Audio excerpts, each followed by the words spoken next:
মাথার মধ্যে জাহান্নামের ফেরেশতারা শিক ঢুকাইয়া ঝুলাইয়া রাখেছে, আর নিচে থেকে জাহান্নামের আগুনগুলো দাউ দাউ করে জ্বলে। আল্লাহর নবী ডাক দেয়া বলে, জিব্রাইল এরা কারা? কেন এদেরকে এমন ভাবে শাস্তি দেওয়া হয়? মাথার মধ্যে জাহান্নামের শিকগুলো ঢুকাইয়া তারপরে উপরের দিকে ঝুলাইয়া রেখেছে নিচের থেকে জাহান্নামের আগুন। আল্লাহ নবী যখন জিব্রাইলকে জিজ্ঞেস করলো, জিব্রাইল বলে, নবী আমার, এরা হলো দুনিয়ার জমিনে ওই সমস্ত নারী যারা মাথার মধ্যে কাপড় দিত না, যাদের চুলগুলো বেগানা পুরুষ দেখতো, ওই নারীরা মাথার মধ্যে কাপড় দিয়া চুল ঢাইকা রাখতো না, বরং ওড়নাটা বুকের মধ্যে ঝুলাইয়া তারপর জমিন দিয়া চলাফেরা করত। কিয়ামত পর্যন্ত এমন ভাবে এদের শাস্তি হতে থাকবে। ও পর্দার আড়ালে মা বোনেরা, মাথার মধ্যে কাপড় দিয়ে রাখবা, চুলগুলো ঢেকে রাখবা। পরকালে যদি মুক্তি পেতে চাও, পরকালে যদি আল্লাহর জান্নাতে যেতে চাও, পরকালে যদি ফাতেমা রাদিয়াল্লাহু তাআলা আনহার সঙ্গে জান্নাতে থাকতে চাও, পর্দার মধ্যে থাকবা, স্বামীর খেদমত করবা। কয় তোমার স্বামী জুমার নামাজ আদায় করে যেই সওয়াব হয়, তোমার স্বামী জানাজার নামাজ আদায় করে যেই সওয়াব পায়, তোমার স্বামী ঈদগাহে যাইয়া ঈদের নামাজ পড়েও যেই সওয়াব পায়, ও মা তুমি পর্দায় থাইকা স্বামীর খেদমত করলে ওই সওয়াবগুলো আল্লাহ তোমার আমল নামার মধ্যে দান করে দিবে। কয় আমরা ঘরে থাকবো, সমান অধিকার, রাস্তায় বাইর হইতুই। এর নবীর আশিকের দল, আল্লাহর পয়গম্বর দুনিয়া থেকে বিদায় হয়ে গেল। আজরাইল মায়ার নবীর জানটা কবজ করে নিয়ে গেল। মায়ার নবীর জানাজার নামাজ কিন্তু একসাথে জামাতে হয় না। কে ইমামতি করবে এমন কারো কোনো ক্ষমতা নাই। আল্লাহর পয়গম্বর দুনিয়া থেকে বিদায় হয়ে গেল, মায়ার নবীকে কবরের মধ্যে রাখা হলো। ওই যেই জায়গা মৃত্যুবরণ করেছে ওই জায়গার মধ্যে রাখা হয়েছে। আম্মা জান আয়েশার ঘরে দুনিয়া থেকে বিদায় হয়ে গেল, ওই আম্মা জান আয়েশার ঘরের মধ্যে আল্লাহ রাসূলকে রাখা হয়েছে। মায়ার নবী এখন কবরের মধ্যে জিন্দা। শুধু আখিরি পয়গম্বর না, সমস্ত নবীরা পর্যন্ত কবরের মধ্যে জিন্দা। কোন ব্যক্তি যদি রাসূলের কবরের পাশে দাঁড়াইয়া সালাম দেয়, আমার রাসূল সরাসরি ওই বান্দাকে আল্লাহর পয়গম্বর দেখতে পায়। এই জন্য রাসূল বলেন যে আয়েশা আমার রওজার পাশে আমারে সালাম দিবে, আমি রাসূলের দায়িত্ব হয়ে যাবে পরকালে তাকে সুপারিশ করে জান্নাতে নেওয়া। আরে মুমিন মুসলমান আল্লাহর গোলাম, ওই মায়ার নবী দুনিয়া থেকে বিদায় হয়ে গেল। আবার কেমন করে আল্লাহর নবীকে ওখান থেকে উঠাবে? নবীজি যেই জায়গায় নবীজিকে রাখা হয়েছে একটু দূরে আবার ছোট্ট একটু জায়গা, যে জায়গাটার নাম হলো রিয়াজুল জান্নাহ। যারা মদিনায় গেছেন তারা দেখছেন রিয়াজুল জান্নাহ। ওই রিয়াজুল জান্নাহর মধ্যে 2 রাকাত নামাজ আদায় করার জন্য ভিড় পড়ে যায়। রাত্র 2টা 3টা আর 4টা না 24টা ঘন্টা পর্যন্ত একই অবস্থায় মানুষগুলো লাইন ধরে দাঁড়াইয়া যায়, আর ওই জায়গায় যাইয়া 2 রাকাত নামাজ আদায় করে নেয়। তার একমাত্র কারণ আল্লাহর নবী বলেছেন এই জায়গাটুকু হলো একটা জান্নাতের অংশ। যে ব্যক্তি রিয়াজুল জান্নায় বসে 2 রাকাত নামাজ আদায় করলো, সে যেন জান্নাতের মধ্যে ঢুকে গেল। মনে চাই না 2 রাকাত নামাজ ওই জায়গায় যে পড়বো? কত কিছু চাইলাম আল্লাহর কাছে, ছেলের জন্য দোয়া করলাম, বিবির জন্য দোয়া করলাম, আর একটু আল্লাহর কাছে এই দোয়া করতে পারেন না, আল্লাহ একবার যদি জীবদ্দশা হয় তোমার নবী রওজার পাশে দাঁড়াইয়া যেন সালাম দিতে পারি। কত ঢাকার শহর, কত গরিব রিস্কাওয়ালারা দেখছি তারাও মক্কা মদিনায় হজ করার জন্য গেছে। শুধু কবুলিয়াতের দরকার, কবুলিয়াতের দরকার। আল্লাহর কাছে চান, আল্লাহ দিবে। দুনিয়ার মানুষের কাছে চাওয়া লাগবে না।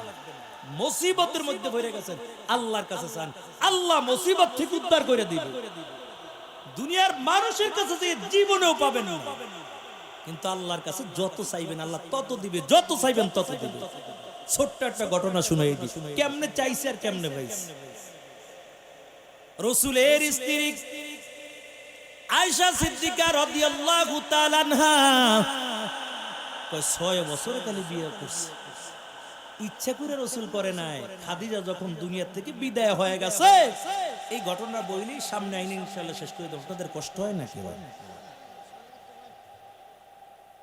যখন খাদিজা দুনিয়া থেকে বিদায় হয়ে গেছে, রাসূলের মনটা খুব খারাপ, বেজার হয়ে বই রয়েছে, আর ভালো লাগে না।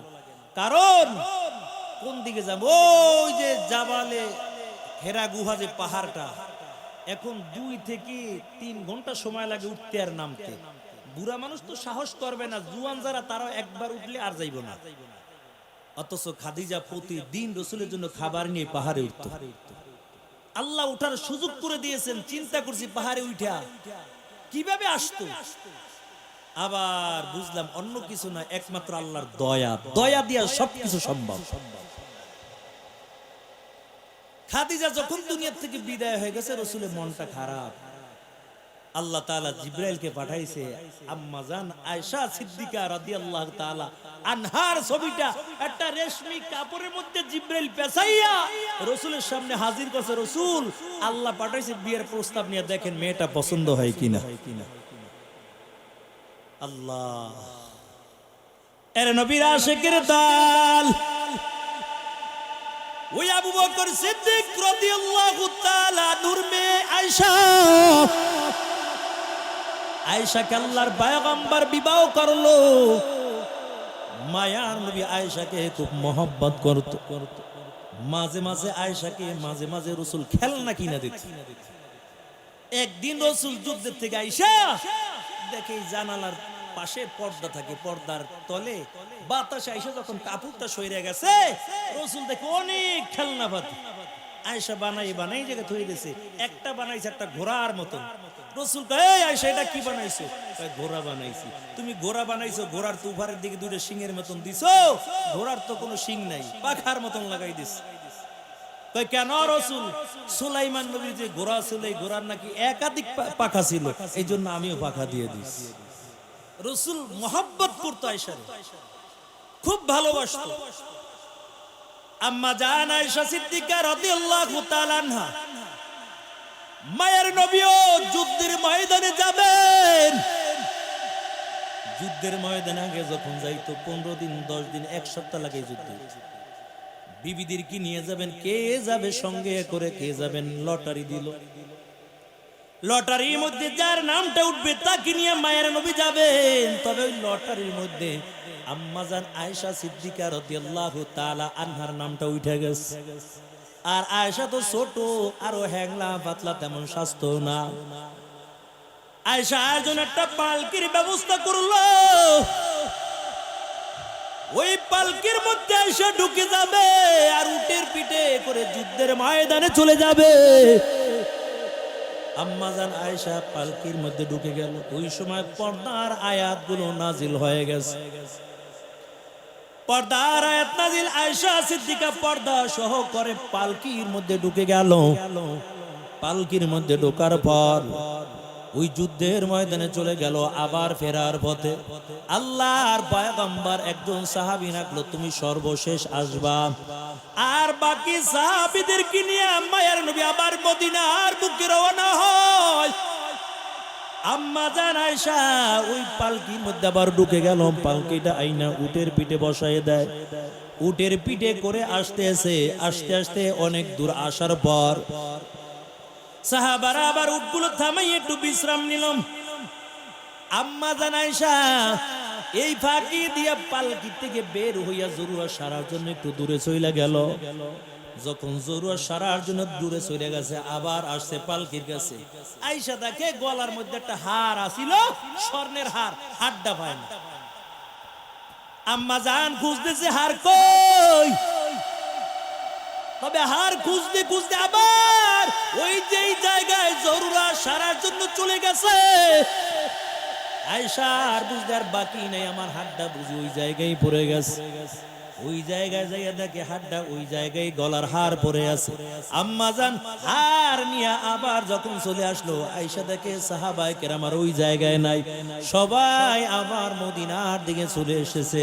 কারণ তারা মনে করছে আয়েশা বুঝি পালকির মধ্যেই আছে। আর এত হালকা, এটার ভিতর মানুষ আছে না নাই তাও বোঝা যায়। মদিনার জমিনের মধ্যে আসার পর ওই আম্মা জান আয়েশা তো পালকির থেকে বের হয় না, খুঁজতেছে, খুঁজতে দেখে আম্মা জান আয়েশা পালকির মধ্যে নাই। মদিনার লোকেরা বলা বলি করতেছে, কি ব্যাপার, আয়েশা কোথায় গেল? হঠাৎ করে এমন মানুষ যখন বলা বলি শুরু করে দিল, আর যেই ব্যক্তিকে আল্লাহ রাসূল দেখে দিয়েছিল তুমি সর্বশেষ আসবা, কারণ এত লম্বা লাইন, এত শত শত সাহাবায়ে কেরাম, কেউ যদি বাকি বাদ পড়ে যায় তুমি সর্বশেষ আসবা, তাকে নিয়ে আসবা। আম্মা জান আয়েশা যখন হাতটা নিয়ে আসলো, আয়েশা থেকে কোন সাহাবায়ে কেরাম নাই। এই মদিনায় যাওয়ার জন্য একটাই মাত্র রাস্তা, ওই রাস্তার মধ্যে আম্মা জান আয়েশা বসে গেল। কারণ আমি এই জায়গার মধ্যে বসে যাই, অন্য কোন সাহাবী যদি আমাকে দেখতে পায় হয়তো যাওয়ার সময় আমাকে নিয়েও যেতে পারে, না হলে তো এই জায়গায় রইলাম। এখান থেকে এখনো শত শত মাইল দূরে মদিনা, কেমন করে আমি মদিনায় যাব? আম্মা জান আয়েশা ওই জায়গার মধ্যে বসে রইল। যখন ছোট্ট মানুষ যখন বসা অবস্থায় ছিল, শরীরটা বড় দুর্বল, ওই বসা অবস্থায় থাইকে ঘুমাই গেছে। আম্মা জান আয়েশার চেহারাটা তখন খোলা, ওই জায়গার মধ্যে ঘুমাইয়ে গেছে। ওই সাহাবী সর্বশেষ উটের পিঠে কইরা আসতেছে, হঠাৎ করে দেখে এই জায়গার মধ্যে একটা মেয়ে দেখা যায়। উটের পিঠের থেকে যখন নামলো, দেখে এ তো অন্য কেহ না, এ তো বিশ্ব নবীর স্ত্রী আম্মা জান আয়েশা। বুখারীর হাদিস, আয়েশা বলে ওই সফওয়ান নামক সাহাবী আমাকে চিনছে, তবে বলতে পারো তোমরা কেমন করে চিনলো? ওই সফওয়ান নামক সাহাবী পর্দার আয়াত নাজিল হওয়ার আগে আমাকে দেখছিল, ওই সময় আমাকে দেখছে, আর যখন এখন আমাকে দেখলো এটা চিনা ফেলাইছে সফওয়ান নামক সাহাবী। দাঁড়াইয়া আয়েশা বলে ডাকও দেয় নাই, পাশে দাঁড়াইয়া একটা শব্দ শুধু বলেছে, ইন্না লিল্লাহি ওয়া ইন্না ইলাইহি রাজিউন। শব্দ আয়েশার কানের মধ্যে চলে গেল, ঘুমটা ভেঙে গেল। আম্মা জান আয়েশা বলে আমি যখন সফওয়ান নামক সাহাবীকে দেখলাম, হঠাৎ করে আমার চেহারাটা আমি ঢেকে নিলাম, আমার চেহারাটা ঢেকে নিলাম। এই জন্য মহিলাদের জন্য চেহারাও কিন্তু পর্দা, চেহারাও ঢেকে রাখতে হবে। আম্মা জান আয়েশা বলেন আমার চেহারাও আমি সুন্দর করে ঢেকে নিলাম। সফওয়ান আমাকে কিছুই বলল না, কিন্তু যখন উটটা শোয়াইয়া দিল আমি বুঝতে পারলাম আমাকে উঠে বসার জন্য বলতেছে। আমি উটের পিঠে চড়ে বসলাম, সফওয়ান আমাকে নিয়ে মদিনার দিকে রওনা হয়ে যায়। ওই মদিনার সাহাবায়ে কেরাম দেখলো কি ব্যাপার, আম্মা জান আয়েশা এই পালকির মধ্যে নাই, তবে ওই যে সফওয়ানের উটের পিঠের মধ্যে দেখা যায়। তাহলে মনে হয় সফওয়ানের লাগে একটা লাইন টেন হয়ে গেছে, ভালোবাসা হয়ে গেছে। না হলে কেন রইল? মায়ের নবীর কানে এমন সংবাদ চলে যায়, ও পয়গম্বর আপনার স্ত্রী ওই যে সফওয়ান নামক সাহাবীর ঘোড়ার পিঠে উঠে আসতেছে, হয়তো তার সঙ্গে কোনো রিলেশন আছে। আল্লাহর পয়গম্বর বড় রাগ হয়ে গেল, কি ব্যাপার কিছুই তো বুঝলাম না। আল্লাহর নবীর মেজাজ বড় গরম। আম্মা জান আয়েশা বলেন আমার শরীরটা বড় খারাপ ছিল, বড় দুর্বল, আমি অসুস্থ হয়ে পড়লাম।